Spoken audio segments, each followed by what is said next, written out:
A paz, meus amados, tudo bem com você?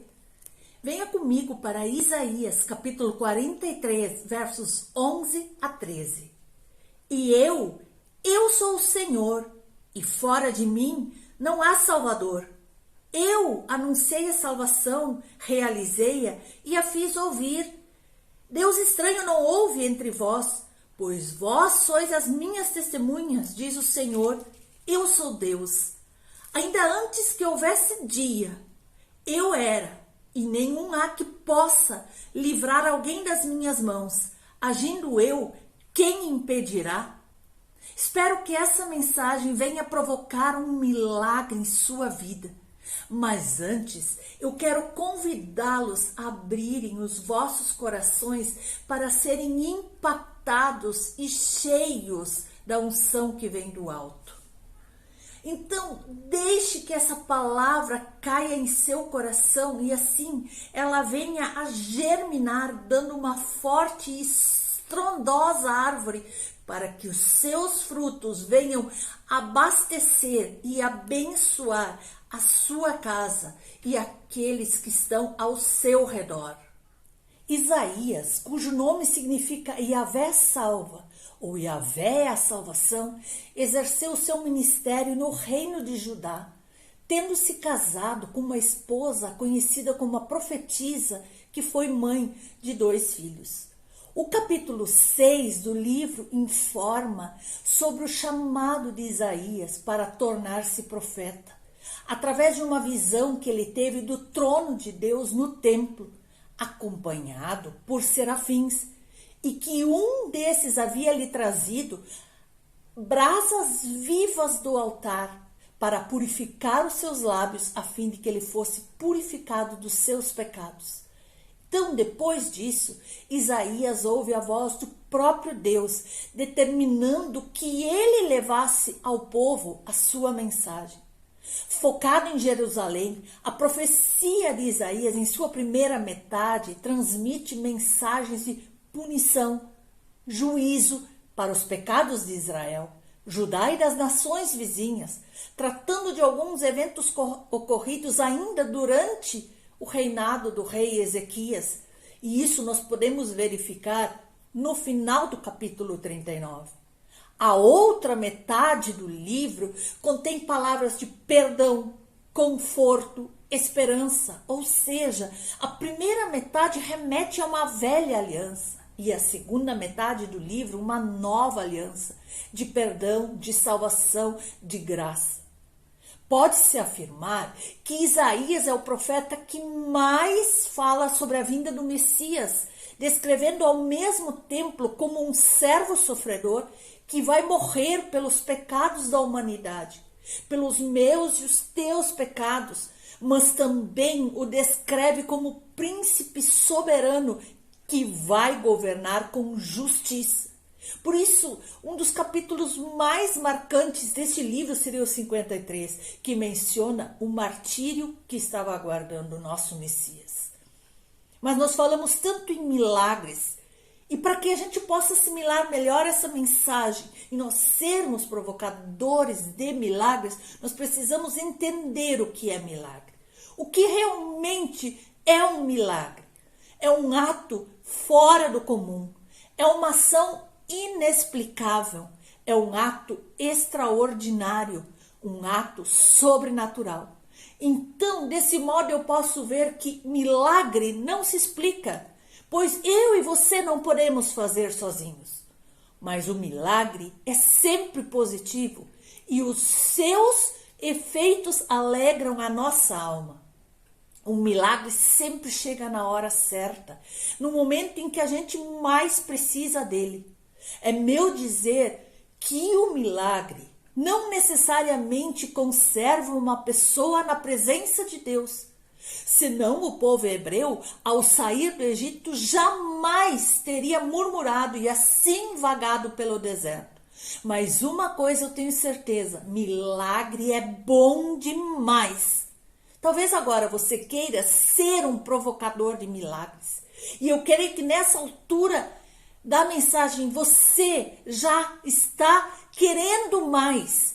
Saiba que a palavra de Deus e intimidade com o Pai vão nos ensinar a ser verdadeiros provocadores de milagres. Em primeiro lugar, obedeça a palavra de Deus, custe o que custar. Nós podemos ler no capítulo 3 do profeta Daniel, do 1 ao 30, o contexto de 3 jovens determinados a provocarem um milagre, pois eles foram informados de que eles deveriam se curvar diante da estátua do rei Nabucodonosor, e aquele que não ia se curvar diante da estátua seria jogado na fornalha de fogo ardente. Mas a resposta daqueles jovens foi uma resposta determinada e justa. Escute isto. Ó rei Nabucodonosor, se o nosso Deus vai nos livrar da fornalha, nós não sabemos, mas uma coisa nós temos certeza, nós não vamos nos curvar diante desta estátua. Bom, eles poderiam se curvar e naquele momento fazer uma oração ao Deus de Israel e com certeza ele os perdoaria. Mas aqueles que querem provocar milagres, eles vão muito além. O resto da história, você sabe como aconteceu. Eles foram jogados na fornalha e de lá saíram ilesos, sem terem cheiro de fumaça sequer em seus corpos. Assim o rei decretou que a partir daquele momento, todos somente reconhecessem o Deus de Sadraque, Mesaque e Abednego como o Deus verdadeiro. Faça assim como esses jovens, ainda que te afrontem, ainda que queiram te jogar no fogo, ainda que queiram que você se rende em meio a coisas seculares, a outras coisas deste mundo, e ainda que você esteja no meio da fornalha, obedeça às leis do Altíssimo. Eles se lembraram do primeiro dos 10 mandamentos dado a Moisés. Somente adorarás a Deus, somente te curvarás ao Deus Todo-Poderoso. E isso nos ensina que nós devemos nos jogar aos pés do Senhor. Aqui no livro de 2 Reis, no capítulo 4, nós lemos sobre uma mulher provocadora de milagres. Essa mulher não tem seu nome relatado na Bíblia, mas nós a conhecemos pela mulher sunamita, pois ela era de Sunem. Diz a palavra que ela era justa, temente a Deus e tinha um olhar clínico, pois ao ver o profeta Eliseu, ela logo disse ao seu marido que ele era um santo homem de Deus. Após tratar do profeta, ela recebe uma promessa de que teria um filho em seus braços. Essa mulher é uma verdadeira provocadora de milagres, pois para receber essa promessa, ela provocou um milagre, cuidando do profeta. Depois, para receber o filho que ela tanto sonhava, ela teve que insistir contra a esterilidade, pois Eliseu diz a ela que dentro de 1 ano ela teria um filho nos seus braços. Mas nós bem sabemos que a gestação dura 9 meses, então ela levou 3 meses ainda lutando contra as impossibilidades. Ao nascer a criança, chega toda a felicidade, mas quando o menino já era crescido, ele morre. Então a sunamita o tranca no quarto do profeta e vai ao Monte Carmelo. Ao encontrar com Gease, ela diz que estava tudo bem. E você acha que ela mentiu? Claro que não, pois o problema dela era com Eliseu e não com Gease. E chegando a Eliseu, ela se joga aos pés do profeta e chora. Eliseu vai e ressuscita o menino. Deus tem promessas em sua vida. E será que você pode provocar o seu milagre nesse dia? Jogue-se aos pés do Senhor e fique ali. Se chorar, saiba que Ele vai recolher as suas lágrimas. Saiba que Ele está preocupado com o seu problema. Ele está de olho em você, em sua posição, em sua atitude. E o terceiro passo que nós temos que ter para provocar o milagre é louvar o Senhor o tempo todo. E isso nós podemos ler no livro de Atos dos Apóstolos, 16, versículo 25. Perto da meia-noite, Paulo e Silas cantavam e oravam ao Senhor. E então sobreveio um grande terremoto. Isso é que é provocar um grande milagre. Muitas pessoas hoje estão presas no vício, no pecado, nas enfermidades e mesmo no sofrimento não louvam a Deus, não falam com Deus, não buscam a Deus. Imagine que Paulo e Silas haviam sido agredidos em praça pública e jogados em um calabouço, que era uma prisão subterrânea, sem ventilação e sem iluminação. Foi então que, como servos de Deus, decidiram louvar ao Senhor.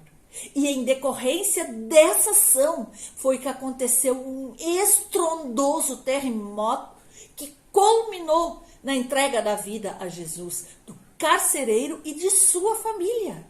Meus amados irmãos, está na hora de nós nos tornarmos provocadores de milagres, pois tudo aquilo que provocarmos com nossos atos, nossa fé, nossa oração, nosso louvor, serão para a honra e glória de nosso Senhor Jesus Cristo. Paulo e Silas fizeram a parte deles em provocarem os seus milagres e deixarem o ensinamento para nós. Levantemos, povo do Senhor, e provoquemos os nossos milagres. Mas além disso, mova-se, faça algo, levante-se.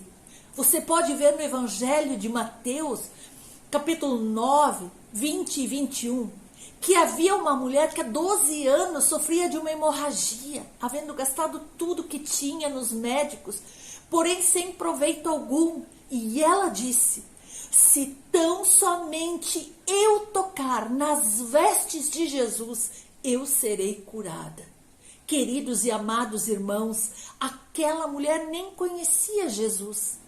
E mesmo afastada da sociedade, um dia ela ouve falar de Jesus, do ministério de Jesus.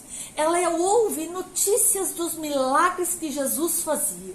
E certo dia, sabendo que Jesus ia passar por ali, ela enfrenta uma multidão de muitas pessoas para tocar em Jesus. Pois em seu coração ela dizia: eu preciso provocar um milagre em minha vida agora.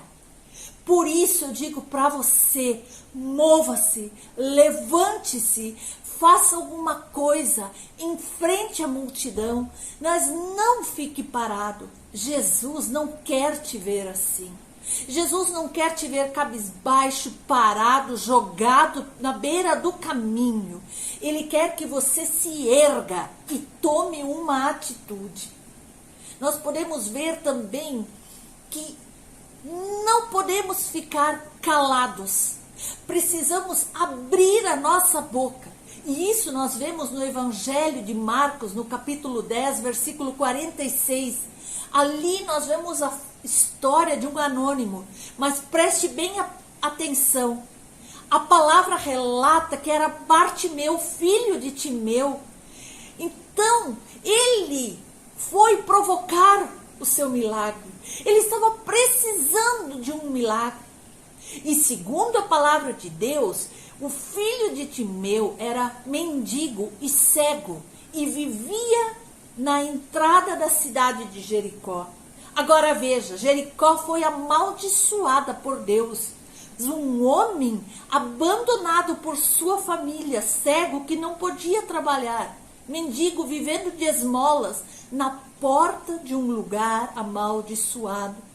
Muitas pessoas naquela época, semelhantes ao filho de Timeu, precisavam de um milagre nas suas vidas miseráveis, pedindo esmolas, tinham áreas profissionais, sentimentais totalmente flageladas.